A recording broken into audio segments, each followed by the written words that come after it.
Muy buenas tardes, de nuevo con ustedes en su programa La Crónica TV. Hoy feliz porque recién anunciamos nuestra integración a la familia de Carivisión. Feliz de pertenecer a Carivisión y para que siempre nos sintonicen en el canal 26 de Altiz, 70 Claro, 22 Aster y 46 de Telenorte. Pero también estoy feliz porque tengo a uno de mis invitados favoritos, que la verdad es que nos llena de conocimiento y nos aclara muchas cosas, sobre todo en el ámbito judicial y lo que ahora mismo estamos, lo que está pasando el país en lo que es el tema judicial. Doctor Balcácer, bienvenido a la Crónica TV de nuevo. Gracias Elizabeth, me colma de satisfacción tu gentil invitación y estar contigo. A tu merced, periodista.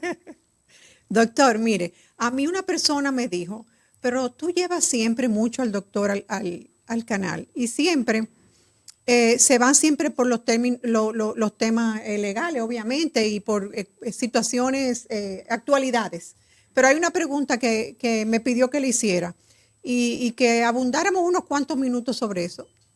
¿Dónde nació el doctor Balcácer? Un poquito de quién es el doctor Balcácer, dónde nació y cómo comienza, sobre todo, su interés y su pasión, porque como usted ejerce el derecho, hay pasión, hay mucha pasión. ¿Cómo comienza eso? Bueno, mi nacimiento tuvo lugar en Santiago, viví frente al Parque Invert, en esa línea de casa estilo victoriano, que la única que se llevó el progreso fue la de mi familia, las demás están intactas. Y mi familia es oriunda de allá, de ese, diríamos, desencadenamiento del apellido. Existió Alfredo Balcácer Vega, que fue fiscal del distrito. Darío Balcácer fue juez de la Suprema Corte de Justicia. El primer compilador de un código de procedimiento criminal anotado, de él junto con Antonio Rosario. Mi abuelo era administrador del Hospital Cabral Ibáez y ya aquí a los 5 días de la muerte de Trujillo, es decir, el 5 de junio del 61, le dieron un tiro en el tórax las huestes trujillistas porque mantuvo unas relaciones muy cercanas con los complotadores. Y luego la familia, tras ese acontecimiento, se traslada a Santo Domingo. Y dado que mi tía abuela había sido profesora de Joaquín Balaguer, ya Balaguer en el poder, en el 62 le obsequia una casa a los Balcácer, Efres, aquí en el ensanche Luperón, y yo entonces entro a la educación primaria, intermedia en escuelas públicas. Nunca fui a colegio privado, salvo cuando estudié mecanografía y taquigrafía. Y estudié entonces en el Liceo Secundario Juan Pablo Duarte, las 3 tandas, mañana, tarde y noche. Usted hizo sus primeros en la escuela, ¿fue en Santiago o aquí? En Santiago, en la escuela de Peña y Reynoso, ya hasta el cuarto, en quinto y sexto, aquí en escuelas públicas. En el ensanche Luperón, que era la Colombia y la escuela Haití, y de ahí paso al Liceo Secundario Juan Pablo Duarte, en las 3 tandas, mañana, tarde y noche. En la secundaria y en la noche, ya el término, el cuarto de Filosofía y Letras. Lo hice y luego entonces tuve un percance, tuve preso por política cuando Balaguer, y cuando salgo de la prisión, entro, me quedaba una materia, la de Balaguer, por cierto, la literatura. La pasé como estudiante libre con 90. Entro al colegio universitario en el 79 y ya entro a facultad en el 80. Ya en el 82 yo ejerzo mi primer caso de homicidio. Tengo solamente de testigo a don Vincho, porque fue en contra de Vincho, Ramón Pina Acevedo y Héctor Sánchez Morcelo. Wow. Fue la muerte de la arquitecta Gladys Altagracia Borges Sánchez, esposa del periodista Edwin Crot Creus. Y después de ese caso, ahí nació una gran amistad. Cuando entro a trabajar a la publicitaria John and Ruby Candamaris, donde me costé mis estudios, salgo de ahí y me vinculo a cierto trabajo de derecho penal con don Vincho Castillo. y luego me independizo hasta la fecha de hoy. Hasta la fecha de hoy, ¿a qué edad usted estuvo preso, doctor? Bueno, no había alcanzado la mayoría, 17 años y pico, pero había una ley, la ley del discernimiento, que te enviaban donde un psicólogo y un sociólogo y un abogado, me parece, o un fiscal, y si entendían en base a un texto que te daban, recuerdo que me pusieron el texto de Rorschach, que tiene de la mancha de tinta, entendieron que en cuanto a la actividad que me acusaron, yo tuve discernimiento. Pero ya antes, ya yo había estado en el reformatorio de menores de San Cristóbal, con 16 años, donde tengo fotografía cuando caí preso, porque me acusaron de quemar el motor a un policía en la puerta del Juan Pablo Duarte en el 11 aniversario de la muerte de la hermana Mirabal. Y por eso me apresaron. Yo era empleado de Rafael Corporán de los Santos. Yo era digitador a esa edad. Y bueno, vamos a llamarle, él me sustrajo del Sindicato Nacional de Músicos, Cantantes y Bailarina, Mucaba, cuando los festivales de Nini Cáfaro, siendo yo menor de edad, yo era secretario de Mucaba. Entonces de ahí, Corporán me ofrece el mejor salario y me voy para la impresora Corporán, que estaba en Villa Consuelo. Salgo de ahí, voy al Liceo Juan Pablo Duarte, me uno a la protesta y ahí que caigo preso. Pero jovencito todo. 15 años, no, yo tenía 15 para 16. ¿Cuántos años duró preso? Preso. En la época de Balaguer. 5 años. 5 años preso, doctor. Sí. Usted dice algo, nosotros tenemos una relación de amistad, por no decir de trabajo. Y usted siempre ha dicho algo que a mí me llama mucho la atención, y es que para estar preso hay que ser hombre. Bueno, porque no es fácil. No es fácil. Y la mujer que dura un año presa, como una que yo conocí, que era militante de izquierda, también se convierte en hombre. Es duro. Es duro. Es difícil, man. En esa época te daban golpes. Era muy diferente. No, totalmente. Por un lado, habían permisibilidades. Bueno, yo estuve preso con Roberto Santana, el director del modelo penitenciario. Y luego yo fui su abogado. Tengo fotos de eso. Yo recuerdo cuando nos comunicábamos de una ventana a otra, él estaba en una solitaria y estaba en el otro sector de los presos políticos.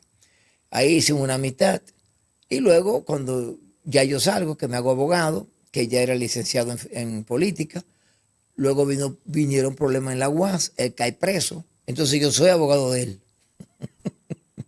Bueno, hasta el sol de hoy nosotros almorzamos juntos hace como 3 meses. Indiscutiblemente, se puede decir muchas cosas y hay muchas quejas sobre el sistema penitenciario, pero hemos avanzado mucho en el sistema penitenciario. No podemos decir que lo mismo claro, que antes. Pues claro. Era terrible. Es trascendental. No, pues antes te daban palo a ti los 24 de abril. Y la comida, la alimentación, todo era. Yo recuerdo que había una paila, más o menos un poco más grande que esa circunferencia. Y cuando llegaban a la celda, el olor al arroz quemado se percibía a 100 metros. Y recuerdo que había un anca de rana en medio del arroz, y lleno de gorgojo el arroz. Eso era un desastre. Eso era un desastre. Y los aplazamientos eran 2 veces al año solamente. O sea, te arrembiaban por 6 meses. Y te ponían un juez militar. Que dicho sea de paso, uno de esos jueces militares, Sergio Rodríguez Pimentel, estuvo en mi casa hace como 1 año y pico. Y está en Nueva York, tiene 99 años de edad. Y el juez que me condenó fue mi alumno en un posgrado de Derecho Penal en la UAS. Yo estoy hablando de gente que son testigos y son jueces muchos. Por ejemplo, hicimos un posgrado en la UAS donde yo impartí docencia y a la vez me inscribí por humildad y para tener el diploma. En ese posgrado, que fue el primero, Roberto Santana, que era rector, me pidió que presentara a Eugenio Raúl Zaffaroni, el penalista más grande que ha dado América. Y yo lo presenté. Ahí estaban matriculados 99 abogados, entre ellos el que fue jefe de la policía, Santana Páez, Modesto Martínez, que fue consejero en la Suprema, muchos abogados que andan por ahí, que son magistrados. Y de ahí entonces, ahí estuvo presente don Vincho, que dictó la conferencia del asesinato, Ramón Pina el aborto, el mío fue el envenenamiento, yo me recuerdo. Bueno, pues en el grupo estaba el juez Danilo Caraballo, Papá, Danilo fue profesor mío de Derecho Procesal Penal. pues él estaba ahí, nos dimos un abrazo y yo conservo una fotografía de él. Pues nos encontramos por accidente en el mall de Bellavista. Y vamos tomando una foto y nos tomamos una foto. Él, su señora esposa, señora muy decente. Ella, Sí, vivían en Gascue. vivían en la Delgado. En la Delgado vivía, Sí, que ahí sí. fue que se fundó la UNFU. Sí. Ahí, en ese Ahí. local, en el ángulo de 90 grados del PRD, del viejo PRD. Todos los exámenes que uno faltaba, en la universidad, los parciales extraordinarios, él hacía que fuéramos a cogerlo a su casa. Sí, sí. Tremendo profesor, muy estricto, ¿eh? Sí, ¿no? Y pues nos tomamos esa foto y esa foto la tengo yo y la he colocado en mis memorias, que por cierto la estoy escribiendo. Esa es más o menos la síntesis de lo que ha sido mi ejercicio. Y entré a la UAS y me gradué ya de abogado en el 86. Luego hice estudios en Alemania, en Italia, en España y en la UNAM de México. Y aquí en la UAS, como te dije, el primer posgrado de Derecho Penal. ¿Y para cuándo más o menos, doctor Balcácer, tendremos el gusto de tener esas memorias ya que serán asequibles a nosotros? Mira, lo que ocurre es lo siguiente, Elizabeth, es un tema ya de grado. O sea, es mejor el Código Penal, que sería mi segunda obra, porque la primera obra, que fue Procedimiento Penal, que Subero me hizo el prólogo, hubo que imprimirla en República Popular China por el papel Biblia. Aquí las imprentas en ese entonces no imprimían. Entonces ya yo tengo el penal que entra en vigencia ahora, el 3 de agosto del 2026, el nuevo Código Penal. Y lo vamos a poner en circulación con un prólogo de Javier Llobet Rodríguez, que es el segundo penalista después de Zaffaroni en América Latina, y que ha sido profesor de todos estos fiscales y todos esos jueces. De ahí entonces se va a publicar el Derecho Penal Especial y otros, los incidentes del procedimiento penal, y prefiero colocar la memoria ya de último, diríamos el año que viene. Y con una agenda tan apretada, porque yo lo sigo usted completamente. Gracias. Y usted todos los días, para no decir que todos los días está en un juicio. Entonces, ¿en qué momento Carlos Balcácer se puede sentar con tranquilidad a escribir? Mira, porque hay que tener tranquilidad para eso. El tema es que la expresión tranquilidad, según entiendo yo la definición del término, es difícil. Eso solamente se logra mientras los demás duermen. Lamentablemente. O sea que Carlos Balcácer se va por la mañana a una audiencia. Generalmente esas audiencias se toman el día entero. El juez mide el reloj de 9 de la mañana y si a las 9:05 tú no has llegado, se molesta. Te estoy hablando específicamente del caso de Jean Alain. Y la molestia no es caprichosa, es legítima. Claro. Porque hay que avanzar. Y receso a la 1 y luego a las 2:30 o a veces a las 2:15, dependiendo del temperamento, hay que estar ahí, almorzar por ahí. Tenemos ya un dogao ya identificado hasta las 4:30 o 5 de la tarde. Entonces usted llega a su casa y se pone a escribir ya cuando todo el mundo está durmiendo. Llego a casa. Casi no descansa, doctor. Llego a casa. Es que a veces se descansa trabajando, y tú supieras. Bueno, claro, depende de lo que usted está haciendo. Si te gusta lo que tú estás haciendo, te cansa. No es lo mismo estar litigando que estar escribiendo. No es lo mismo. Exacto. La litigación te da agotamiento más mental que físico. Claro. ¿Por qué? Porque tú tienes un contrario, calumniador a veces, abusador, sí, porque ese es el tema. Lo que pasa es que el malo en el procedimiento tiene tiempo para ser malo y para estudiar. Porque los contrarios, en este caso los órganos acusadores, aparte de que desplegan interés, obviamente, y estudio, pero también le dedican tiempo a hacer maldad. Entonces ellos tienen menos tiempo que uno. Uno le dedica tiempo no a la maldad, sino a enfrentar la maldad de ellos, pero hay que enfrentarlo en el derecho también. Sí, que no es fácil. No es sencillo, porque tú ligar conocimiento científico, vamos a llamarle así, y también poder enfrentar la maldad, es una tarea cansona. Pero ese fue el camino que elegimos y la profesión al final de cuentas ha sido generosa conmigo. No te lo puedo negar. Doctor, el doctor Balcácer, como todos saben, es el abogado del ex procurador Jean Alain Rodríguez. Yo le voy a hacer una pregunta, doctor, y lamentablemente yo sé que quizás no le guste que use ese nombre, pero lo tengo que usar para hacerle la pregunta. No importa. ¿Cómo interpreta usted los movimientos, sobre todo procesales, dentro del caso Medusa? Mira, lo primero es que el término de Medusa, que ellos, es muy distinto al giro que le dio la mitología. Cuando yo le decía a la jueza, cuando Benvenuto Cellini en la logia de Lanzi, en la piazza de la Signoria en Florencia, que Cellini esculpió en bronce ese Perseo con la Medusa colgando. Ellos no lo hicieron desde esa óptica, ni tampoco de la óptica que lo hizo Gianni Versace, que tomó el meandro griego muy lindo y transformó la Medusa. Ellos lo hicieron con un criterio perverso. Y como el criterio fue perverso, nosotros nos fuimos al Tribunal Constitucional. Doblamos 3 esquinas. De las 3 esquinas, ellos entendieron que uno era errática, con burla y todo. Y nosotros, como la liebre y la icotea. La liebre y la icotea, me parece. La icotea. Sí, como ellos eran la liebre y nosotros la icotea. Y al final ganamos en el Constitucional. Entonces, en principio el bautizo empieza mal, porque te bautizaron con un nombre que ellos no son capaces de ponérselo a sus hijas, a sus nietas, ni a sus sobrinos.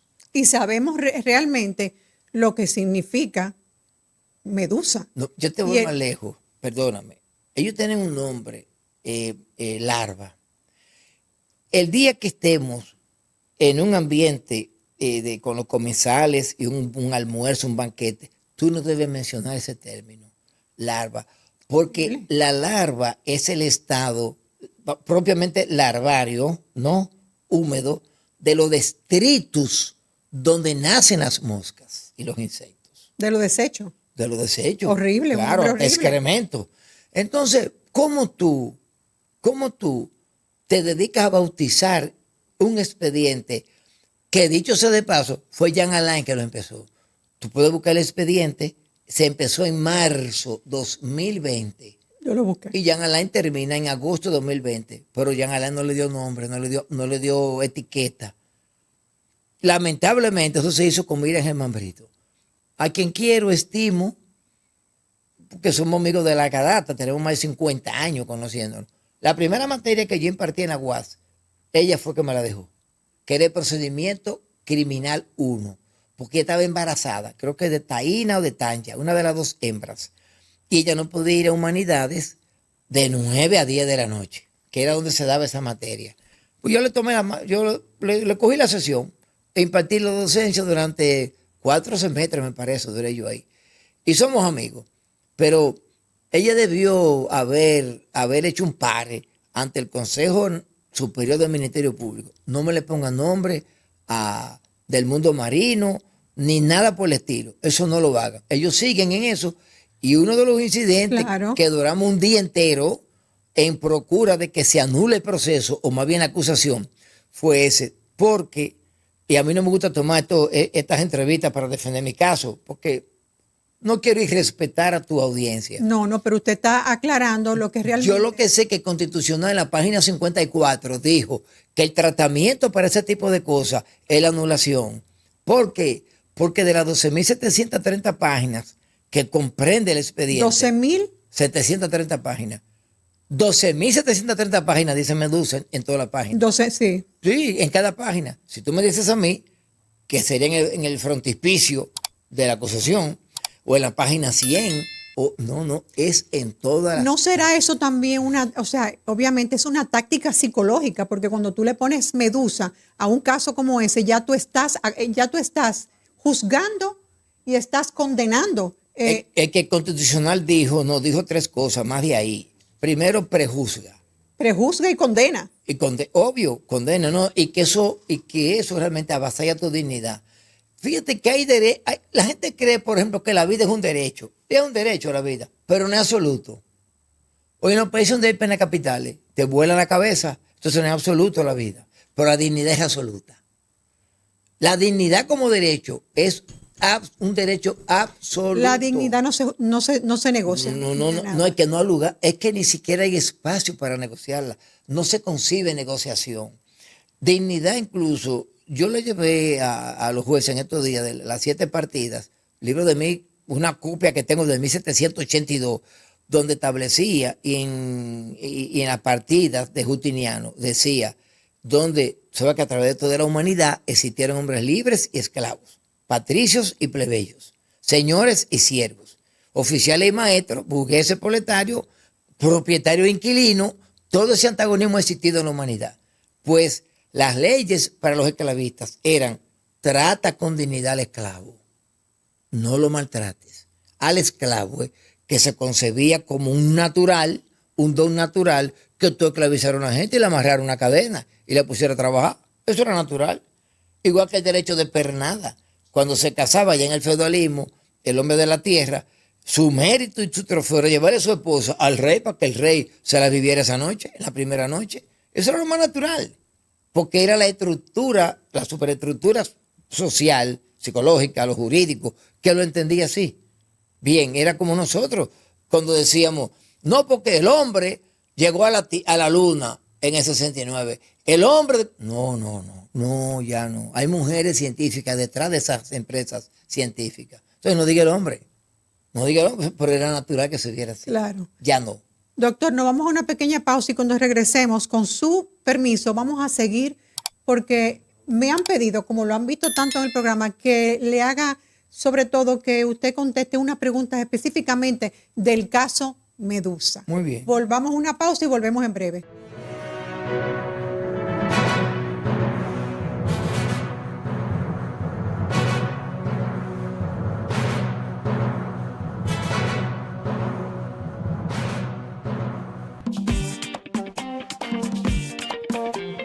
Cada rincón te espera con la sonrisa del sol, con su ritmo y su sabor, con historias verdaderas. A cada lugar que llegas te recibe lo mejor de su magia y su folclor y amabilidad sincera. Dale pa' los rincones, donde te espera un gran sol, en la playa, en la montaña, leyendas y tradición. Dale pa' los rincones, donde te espera un gran sol, un mofongo, pescado frito y todo nuestro sabor. Dale pa' los rincones. Dale pa' los rincones. Dale pa' los rincones. Dale pa' los rincones. Que Quisqueya es la más bella, de orgullo voy a gritar. Aquí todo lo tenemos, salgamos a disfrutar. Hermosos ríos y valles que te abrazan con su encanto, y en sus trillos se oye el canto, y a descubrirlo te llama. Dale pa' los rincones, donde te espera un gran sol, en la playa, en la montaña, leyendas y tradición. Dale pa' los rincones, donde te espera un gran sol, su cultura, personajes, leyendas y tradición. Dale pa' los rincones, hay que bella nuestra tierra. Dale pa' los rincones, su sabor y su palmera. Dale pa' los rincones, conociendo gente buena. Dale pa' los rincones, salgamos a disfrutar. Dale pa' los rincones, donde te espera un gran sol, en la playa, en las montañas, leyendas y tradición. Lleva lo mejor de ti y te llevarás lo mejor de tu país. República Dominicana, turismo en cada rincón.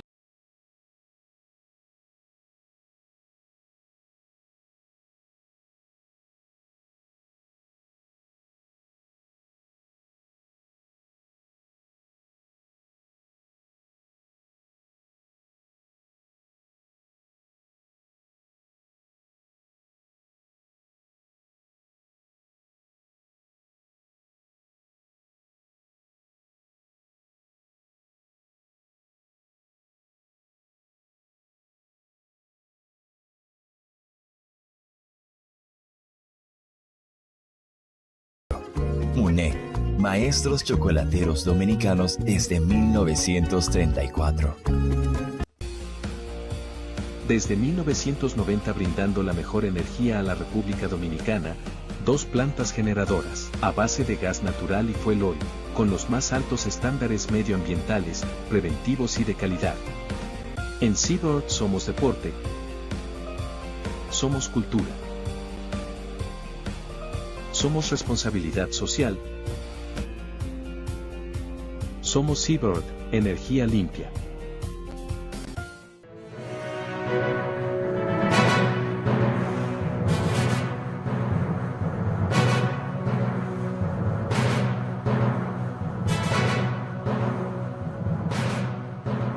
De nuevo en el estudio con nuestro invitado, el doctor Carlos Balcácer. Doctor, seguimos con el caso Medusa. ¿Usted entiende que el nombre Medusa de alguna manera afecta o va a afectar el proceso, la legalidad del proceso? De eso, mira, esa respuesta te la tienen a ti tres damas, la que integran el colegio de jueces del segundo colegiado del Distrito Nacional. Ellas están apoderadas de un incidente de 30, ese fue el número 22, en cuanto a que tiene que o anula la acusación o el Ministerio Público que reintroduzca la redacción de esas 12.730 páginas. Naturalmente que nadie quiere tener nombre de animal, pero todavía la ley te permite a ti cambiarte tu nombre. Eso ha sido práctica siempre, doctor. No. Ponerle esos nombres. No, ni siquiera los acusados de matar a la hermana Mirabal le pusieron ese nombre. ¿Desde qué momento hacia acá eso se ha vuelto una práctica? Eso es una práctica a partir de noviembre 2021, cuando sometieron el caso de Alexis Medina con Operación Pulpo. A partir de ahí. Oiga, ¿qué nombre? Pulpo. Sí, porque ahora han variado ahora. No, acuérdate que está larva. Ahora variaron. Bueno, ahora tiene camaleón. El de Senasa es coral. Cobra. Cobra. No, Sí, cobra. ¿Cuál es coral? ¿Cuál es coral? Hay un coral. Pero ese es bonito, el de... Bueno, bueno. Lo que pasa es que cuando el pensamiento es pernicioso, no ha lugar a reconocerle nada. Exacto. Pero eso es de gobierno de ahora, donde reina de que la independencia. Pero es muy obvio que los nombres que le ponen, lamentablemente hay que decirlo, son nombres para prejuiciar. No bastó, señores, no bastó la amarga experiencia de querer, que no deje estigma, haitianizar a José Francisco Peña Gómez. O sea, esa experiencia no fue asimilada por ese mismo partido, que es el PRD de antes. Pero a Peña Gómez se lo agarraron y le pusieron las 4 esquinas. Sin embargo, fíjate que Balaguer, de descendencia haitiana por su mamá. Exactamente, sí, que eso mucha gente no lo sabe. Doctor. No caló por Balaguer, no caló. Con Peña Gómez sí quiso calar. Incluso hasta fueron a una casa donde él nació, en Puerto Príncipe. Sin embargo, déjame hacerte una aclaración. Yo siempre he dicho que aquella mañana del 9 de febrero de 1822, cuando llegó aquí Gerard con el glorioso ejército haitiano y frente a esa puerta del Conde, al baluarte, José Núñez de Cáceres le entrega las llaves de la ciudad al ejército. Y de ahí le dan un tedeum en la catedral. ¿Por qué glorioso ejército haitiano? En primer lugar, nosotros no existíamos como República Dominicana, eso es mentira. Eso de la independencia efímera del 1 de diciembre de 1821, eso es historia. No éramos república. Bien, pero ¿por qué el glorioso ejército? Fue el primer ejército que liberó a América de las relaciones esclavistas de producción. Fue el primer ejército que abolió la esclavitud. No como este ejército que está quitando 10,000 pesos en la frontera, cada infeliz haitiano que lo lanzan para allá, para traerlo para acá otra vez. Eso no era el ejército haitiano. Fue un ejército de gente honrada, trabajadora. Y ahí mismo te hago una pregunta, sin ánimo de invertir. Claro, no importa. Desde 1822 a 1844, ¿verdad? 22 años, ¿no? De esos 22 años, réstame y llégame hasta el 1836, 37, cuando Duarte regresa de Europa y funda la Trinitaria.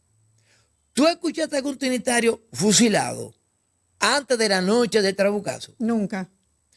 Ahora, tú sí oíste trinitario fusilado después de la noche del Trabucazo, o sea, como María Trinidad Sánchez, que le ejecutaron no el 27 de febrero de 1845, como erráticamente se dice, como que fue el mismo día de la independencia al año, ¿no? No, fue el 28 de febrero de 1845. Luego del Trabucazo pasó todo eso. Sí, pero que al año ella cae presa. Claro. María Trinidad Sánchez con un hermano de Sánchez y 4 más, me parece, eran 6 ellos, y lo alojaron en la torre del homenaje.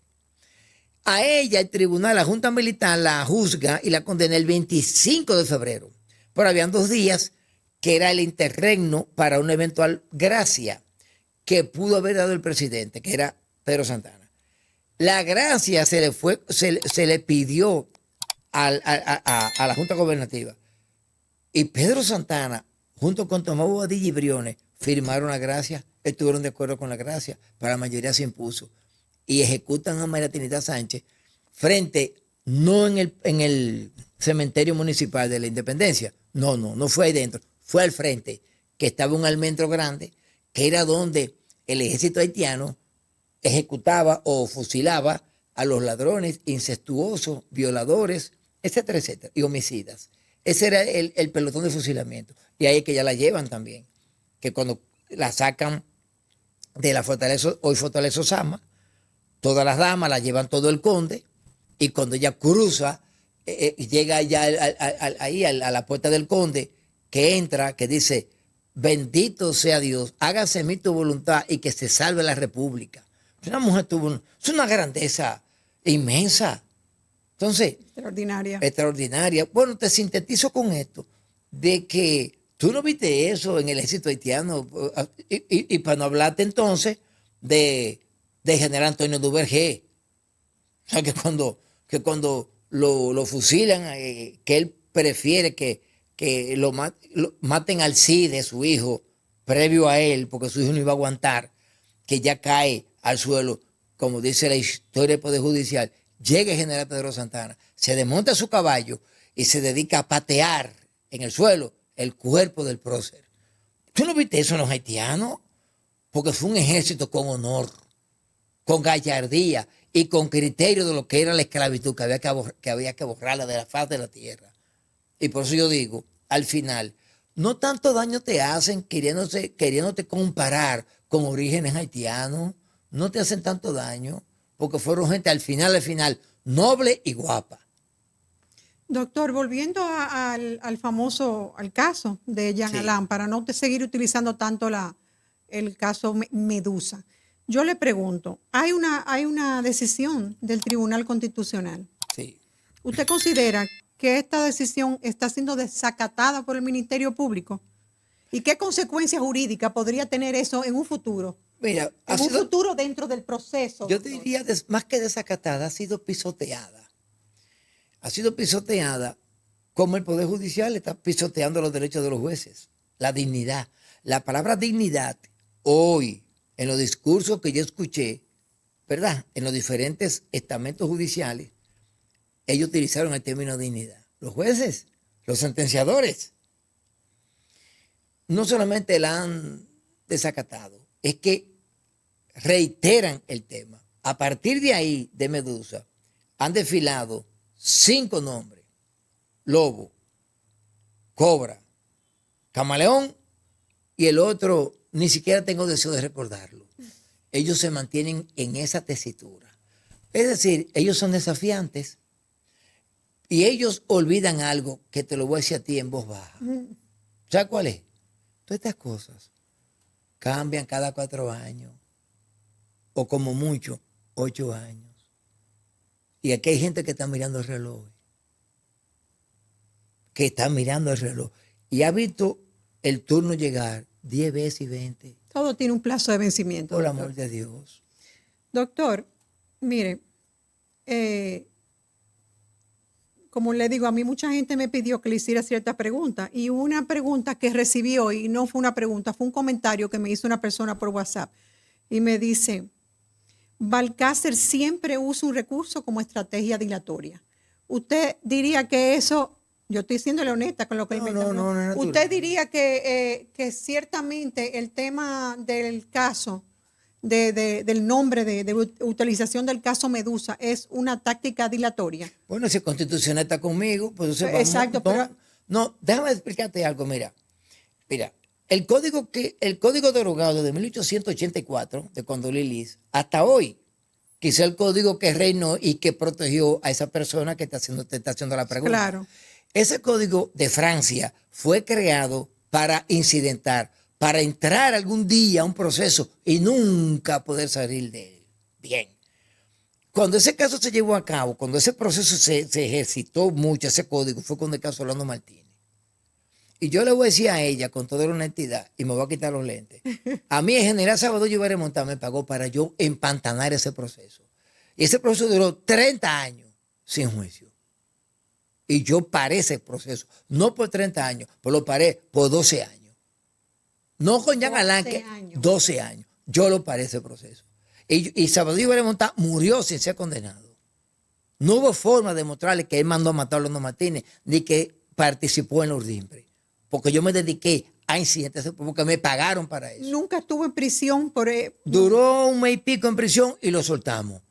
Igual con Jean Alain. Jean Alain cayó preso. Y yo tomé Jean Alain. Y bajo mi dirección, y te lo digo modestia aparte, logré su libertad. Y lo metieron en su casa. ¿Cuánto tiempo duró Jean Alain en reja? 3 años. Y lo metieron en su casa. Y en su casa duró 1 año, ¿eh? Y después de su casa, con arresto domiciliario, lo sacamos en libertad. Y ya en libertad lo metimos a Europa, fue y vino. Y vino. Sí. Porque, y eso es con incidente, dile así mismo. No, ella lo va a oír. No Para es ti así. esta respuesta. No, porque no, como así le pagan al Ministerio Público para que haga un amasijo de papeles, Exactamente. 10 carretillas, a mí me pagan para enfrentar las 10 carretillas. Ese es el tema. Y Jean Alain dio una muestra porque Jean Alain se fue a España y duró creo que 2 o 3 días nada más. Bueno, fue una cosa calcula rápida. miércoles en la noche, llega tú allá el jueves. 8 horas de vuelo. Sí, llega allá el jueves, por eso llega allá el jueves en la mañana, al viernes, un día. Al sábado, 2. ya él estaba aquí. Ya estaba aquí. Operado y todo. Y eso, incluyendo las horas de vuelo. Claro, 16. ¿Qué dice exactamente, doctor Balcácer, con respecto a esto? La decisión tomada por el Tribunal Constitucional, o sea, ¿qué realmente dijo sobre esto? Que eso atenta la dignidad del ser humano. 2, por ende, conspira contra el principio de presunción de inocencia. 3, un hecho arbitrario, que no se corresponde comparar seres humanos con el mundo animal. Y que eso merece una sanción, un reproche. El Constitucional no podía anular el proceso, porque no tiene facultad para eso. Pero hay 3 votos salvados que dicen, es que no debe de aplicarse para el porvenir. Debió haber sido bueno como de alerta. Y el Constitucional dijo, no, es a partir de ahí.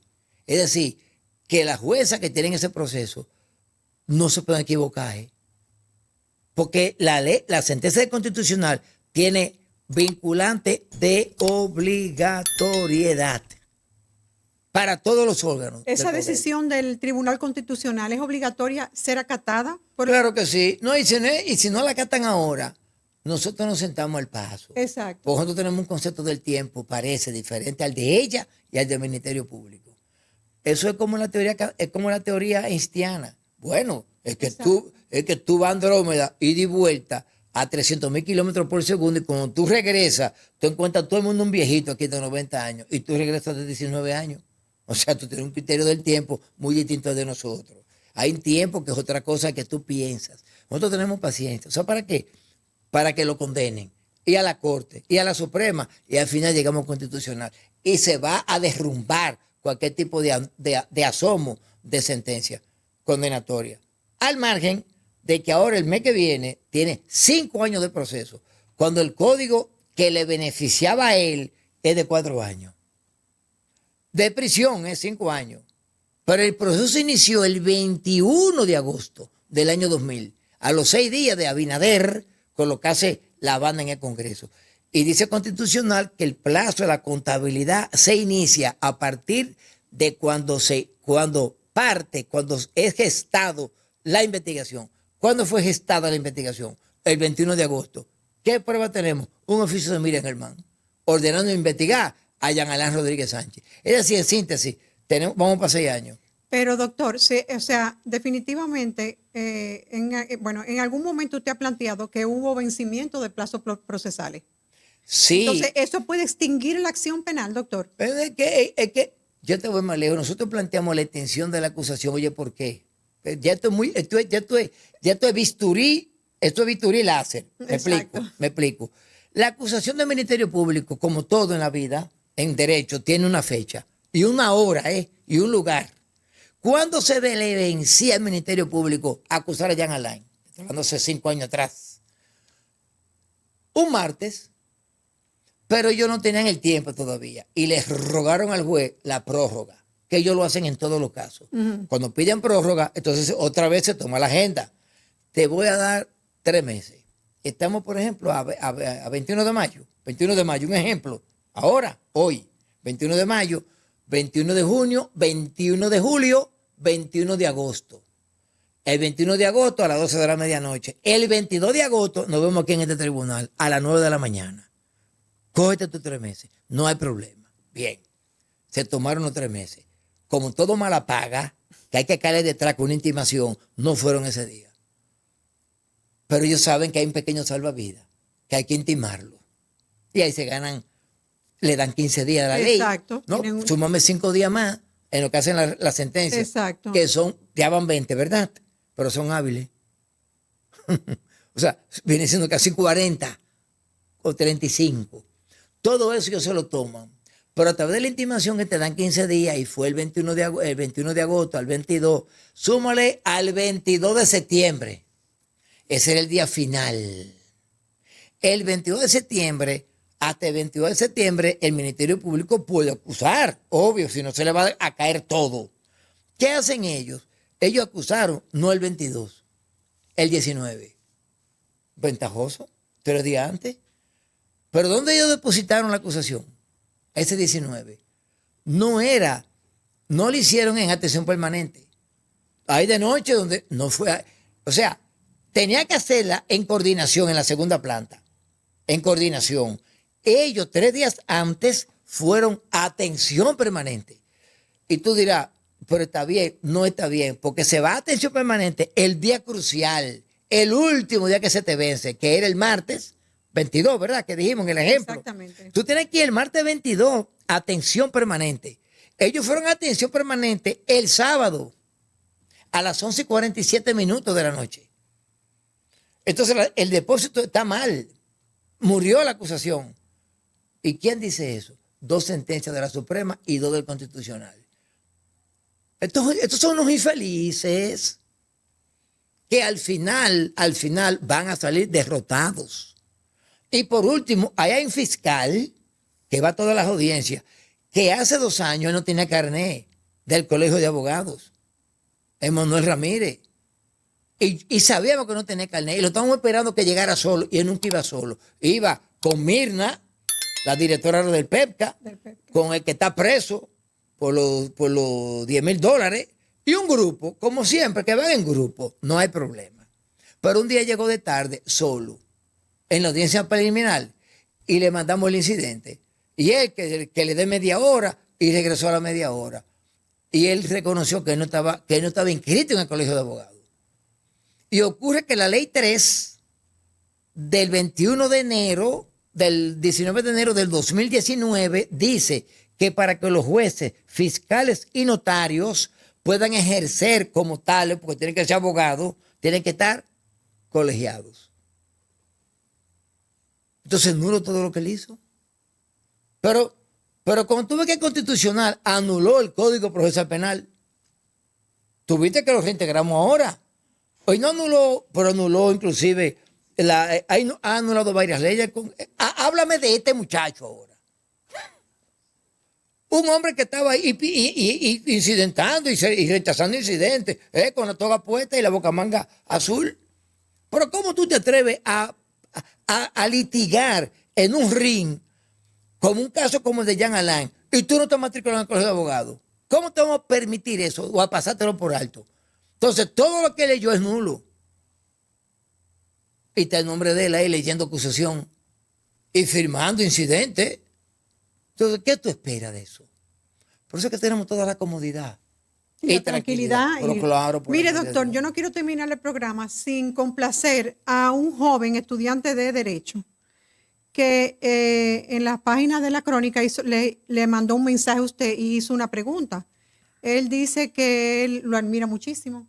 Gracias. Que él quisiera ser como usted y tener no solamente el conocimiento penal que tiene usted y del derecho dominicano, sino también esa cultura, él dice que usted tiene.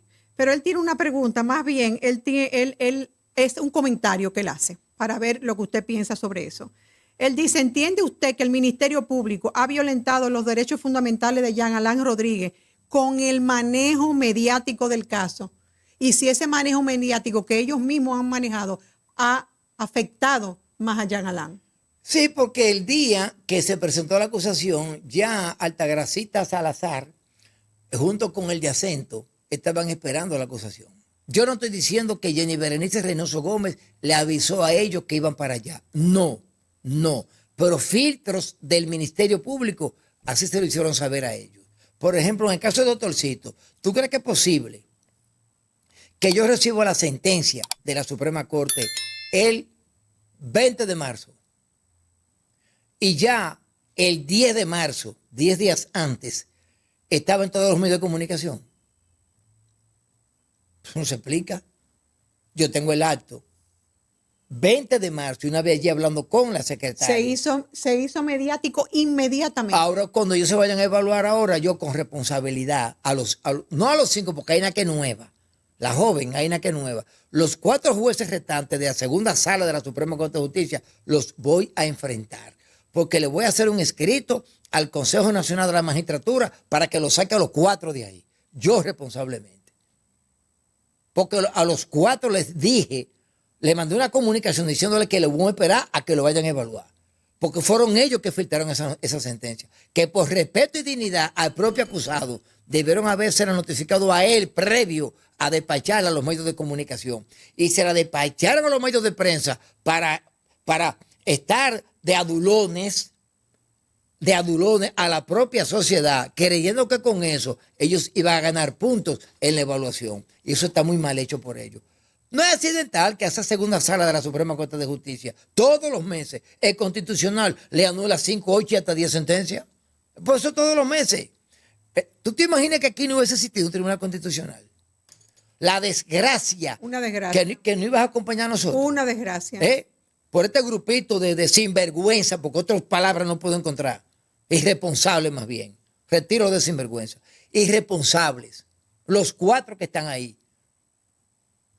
Conculcándole derechos con anclaje constitucional. Hoy tú te imaginas eso. Que jueces de Tribunal Constitucional que nunca estudiaron penal, que nunca estudiaron derecho penal, diferente a estos 4 zánganos, ellos le están dando clase a ellos de derecho penal y de derecho procesal penal, porque es de derecho procesal penal, pero constitucionalizado. ¿Me explico? Claro que sí, doctor. O sea, inclusive para cuestiones prácticas, que un cómplice, o sea, un desastre. Gente que están ahí por la politiquería barata de este país. Pues esta gente se queman en un tribunal superior mexicano, europeo. Estos señores llegando ahí siendo evaluados. Por eso es que aquí no hay calidad para evaluarlo a ellos al final. ¿Puede Pacheco evaluar a un juez de la Suprema Corte de Justicia? Pero cuéntame, está bailando en un frente de un combo ahí con su hermano. Por favor, ¿cómo tú le dices ahí quién fue Fran Bonlis? ¿Quién fue Luis Jiménez de Azúa? ¿Quién sabe qué son esos nombres? ¿Qué sabe lo que es un homicidio parental intencional o un aberratio victus? Que si tú le tiras A y le pega a B, ¿mataste a B? Sí. ¿Y con B hubo intención? No. ¿Y con A? Sí. Pues entonces te puedes someter por los dos. ¿Qué dice España? España, al primero que tú fallaste, tentativa. Y al otro, diríamos involuntario. Pero te parten por la tentativa, que es el mismo crimen. O sea, si yo intenté matar a Luis y le di a Rafael, está bien, no lo maté, pero quise matar a Luis. En mi interior era Luis. Hubo intención. Pero me dan 20 años por eso. Claro. Por esa intención. Por el involuntario no. No, porque fue involuntario. No, ¿a qué me importaba mi Rafael o Juan? Pero eso se llama doctrina científica. Y estos saben eso. Estos jueces saben eso. Que están ahí por politiquería. Todos están por politiquería. No la mayoría, todos están ahí. Te estoy hablando de la Cámara Penal de la Suprema Corte de Justicia. Diríamos que este proceso es más político que judicial. No, esto fue medido para hacerle daño a la gente de Danilo Medina. Eso tú puedes estar clara. Pero eso está claro. Pero manifiestamente claro está eso ahí. Y eso quedó evidenciado. Porque fueron a eso, a perseguir eso. Doctor, ¿y si este proceso se anula? ¿Eso no sería una derrota jurídica histórica para el Ministerio Público? Es que el Ministerio Público está acostumbrado a eso. Y tú no viste, Pero en este caso... Pero no viste, pero Odebrecht fue peor. Pero Odebrecht, a las 9 de la mañana, esos imputados llegaban primero que el personal de limpieza. 7:30 estaban ahí, 8:30. De pie todos llegaban los jueces. ¿Y tú crees que es posible que el Ministerio Público tenga la cachaza o el tupé de pedirle a los jueces al final ya? Quinto, variar la medida de coerción de visita periódica, ¿no? Por prisión preventiva. Cuando ellos llegaban primero que tú al tribunal. Pero tú crees que es posible, pero ¿cómo tú pides variación de medida de coerción cuando el acusado llegaba primero que tú a la sede tribunalicia? ¿Cómo tú pides eso? Porque ellos ni siquiera tienen un dogma. No hay dogma. A mí me dio mucha pena ver a Jenny con el tema de la muchacha esta que fue a denunciar la urdimbre del marido de ella, sí, que le cayó detrás a la pobre infeliz en un colmado. No voy a ver protocolo. Y yo decía, tengan cuidado porque a veces las víctimas callan, quitan, podan, restan informaciones o ponen de más también, dependiendo. Porque hay una que llama un tal Montalvo diciéndole, si no me da un anuncio, prepárate. Sí. Esa mujer debe de ir presa, esa mujer. Sí, pero ese es el caso. Al margen de, sí, tal Montalvo, pero al margen de eso. Entonces yo te pregunto a ti, Ministerio Público, ¿por qué no tienen dogma? Entonces el protocolo, vamos a suponer el protocolo se cumplió. Y las 28 mujeres que van haciendo, que han sido, no, yo no digo asesinadas, pues una categoría. Víctimas de. Víctimas, ultimadas. Ultimadas, Entonces el protocolo, entonces está fallando el protocolo. Pero entonces no hay una revisión. Sí, definitivamente. Doctor, y hay camino a modificar el protocolo. En cuanto a la violencia de género, está fallando algo. Pues lo que te pregunto, pero hay camino, se está encaminando el cambio del protocolo. Porque tú tienes que mirar tu propio paso. Porque si cada vez que tú caminas, tú tropiezas en la oscuridad. Entonces, búscate un bombillo para que te ilumine. Yo creo que ellos deben analizar bien. Pero así es todo. Entonces, ven acá. Entonces, a Jean Alain le colocan un casco protector y a Donna Guerrero y a Pagán, a todo el mundo. Un casco protector antibala inastillable, como dice la Suprema. Y un chaleco que te resiste de M16. Bien, preso. 1 año preso. O 6 meses, según sea. Te verían la medida de coerción. Arresto domiciliario. Y ya para el arresto domiciliario, a ti no te dan el casco protector ni el chaleco antibala. Entonces, ¿por qué? Un disparate. Porque el tema es de impresionar y estigmatizar al acusado. Entonces, explícame científicamente por qué ya el chaleco antibala, ya yo no lo uso con Juan Nepomuceno Ravelo. Le dieron arresto. Ahí es que tú tienes que utilizarlo. Porque está libre, semilibre, o está en libertad. Llévalo con chaleco. O lleva el equipo de SWAT que tú llevas con la centella y la sirena a cada rato para amedrentar. ¿Por qué tú no lo haces? ¿Qué pasó ahí? ¿Qué cambio hubo? Eso es política criminal. Tú me estás protegiendo a mí para que yo no mencione. Exactamente. Pero es que yo lo puedo mencionar porque yo sigo siendo preso en mi casa y me siguen llevando al mismo sitio. Y puede haber un francotirador que me esté ubicando desde el Obelisco y matarme. No, eso no, ya no es necesario. No le explican a la gente por qué el cambio. O sea, que le peguen el balazo después. Pero es que no hay ningún balazo. No hay ningún balazo. Bueno, la intención de no ponerle, doctor, la protección, ¿me entiendes? No, devuélvete. Es que no hay tal balazo. ¿Por qué? Porque ellos quieren magnificar la situación. Es un show mediático. Ya. Un show mediático. Me buscaste el nombre. Es un show mediático. Entonces, un equipo que actúa así, o al revés, agarraron a este infeliz fiscal que me lo mandaron a mí para incidentarme. O sea, como un portero del gol, para que yo no meta un incidente, él estaba ahí. Hasta mal me caí en principio. Y ahora yo terminé cogiéndole pene, muchacho. El de Rolex y el de Mercedes negro. Sí, le terminé cogiendo pene. Oye, ¿por qué? Porque en la Procuraduría Especializada de Fraude Eléctrico, Pegaso. Hay un tal Polanco que lo sacaron ¿Tú sabes cuándo fue el fraude? Ajá. Investigado. Yo no digo que ese señor, de que no soy amigo ni enemigo, se llevó 5 millones. Yo no estoy diciendo eso.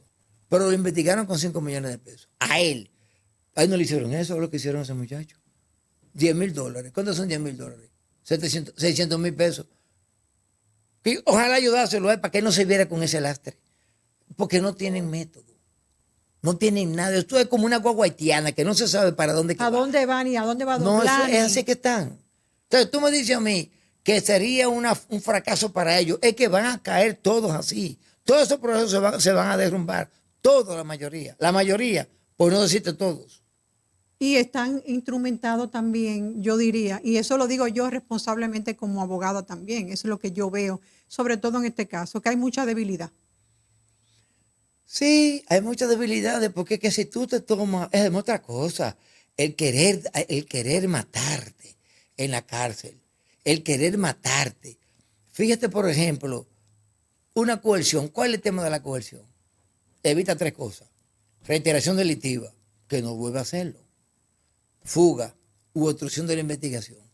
¿Cuándo tiene sentido el temor a reiterar la conducta en la violencia intrafamiliar? Porque le hace un hematoma a la mujer, como dicen vulgarmente, en un buche, lo suelta y la va a matar después. Hay posibilidades. Entonces déjalo preso, porque puede reiterar la conducta. Pero un tema de delito de cuello blanco. A un individuo que fue a Europa y vino. ¿Tú quieres ahora dejarlo? En 48 horas. Por favor, por favor, por favor. Eso no tiene sentido. Doctor, de nuevo agradecerle que usted está aquí de nuevo con nosotros. Gracias. Y reiterarle que yo creo que usted va a tener que hacer como un programa mensual, porque es que usted no se imagina las preguntas y los comentarios que me ponen. Señores, a ustedes gracias por seguirnos, gracias por ver el programa y gracias a la familia de Carivisión por recibirnos en su casa. Feliz tarde.